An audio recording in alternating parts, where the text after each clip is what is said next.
All right.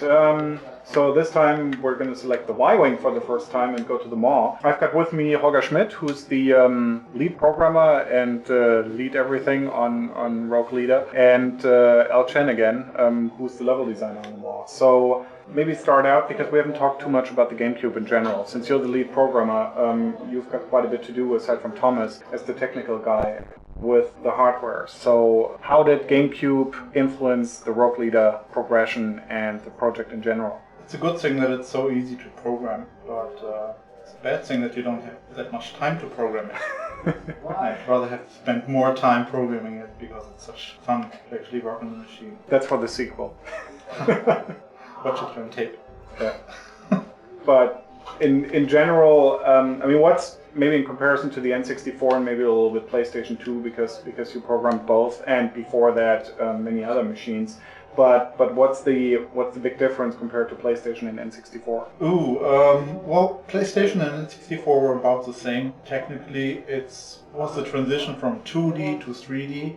So you had to fight both on the gameplay side with the new concept of making games in 3D, and on the technical side you had to fight too, because it did draw polygons, but not a lot. So you couldn't achieve visually what you already achieved in 2D on the 16-bit machines, and you couldn't achieve that visually on the 32-bit machines. With GameCube, it's a step kind of like if you did the step from the NES machine or the Game Boy up to the Super Nintendo. That's the same step from Nintendo 64, PlayStation up to the GameCube. So you finally are able to not worry too much about the technical side, and you can concentrate a little bit on the gameplay. Okay, so specifically about the maw, maybe a little bit. Al, the maw is the first Y-Wing level. So what's special about it? Why Y-Wing? Well, basically, there's a lot of firsts in this level. We're talking about the first true mission featuring Wedge as the player character.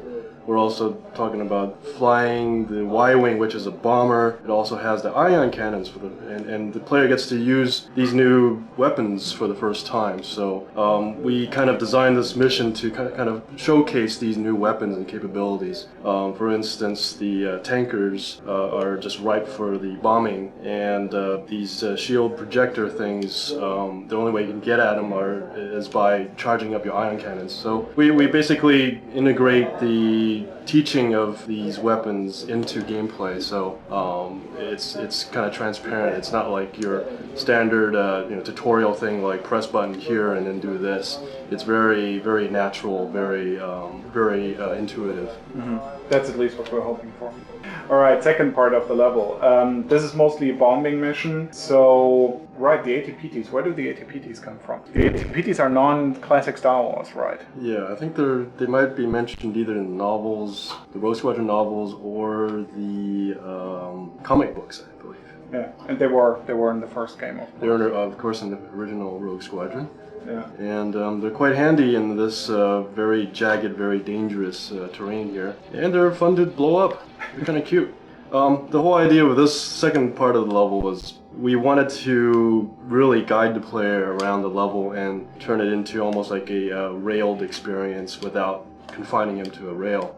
That's why we created this pretty elaborate train rail system, so that the player won't really get lost on this level. All he has to do is just find the rails and follow it, and it'll take him to lots of targets of opportunity, lots of stuff to blow up. How about difficulty progression? Because one of the big criticisms voiced against the original Rogue Squadron was definitely its difficulty curve and learning curve. So did you guys consciously try to break out of that mold, or is it just a luck thing? It depends on the level designer, but at least for this level, I tried to kind of ramp the difficulty up slowly. For instance, in the second sub-level, we have just a simple blow up a couple of turrets, and then the prisoners on the train starts moving. The second location where the weapons are stored, it ramps up. The guns are a little more aggressive, and then on the third section, you get the ATPT, some TIE fighters chasing you. It starts ramping up and gets more interesting that way. And then by the time you actually get to your destination,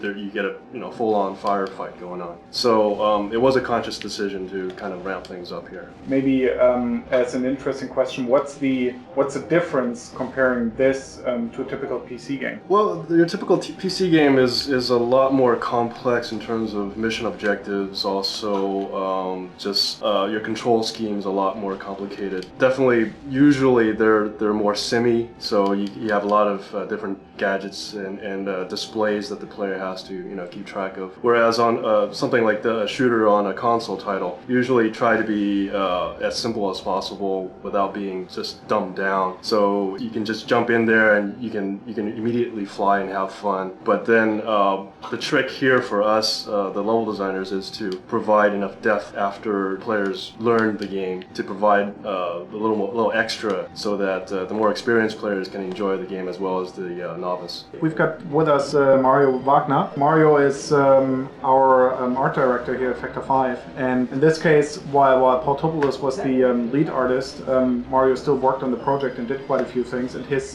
kind of labor of love was the maw and all of the structures on the maw. So I don't know, maybe you want to tell us a little bit about what went into it visually. I guess we mainly try to achieve a very, I wouldn't say industrial look, but trying to appear quite technical as far as our structures go. We used a lot of chroma keying to really... Which is what?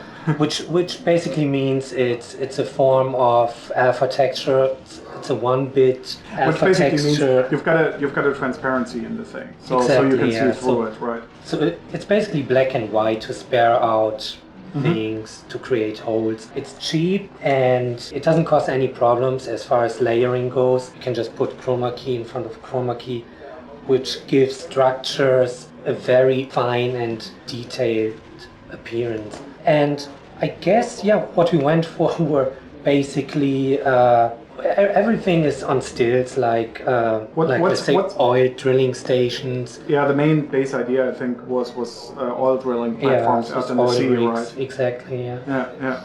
What's different working for a platform like Gamecube compared to N64 or PlayStation before? Since you worked on all. I would say you've got more opportunities this time around, and I don't know, like things like texture resolution and all the multiple shaders, which we come to later.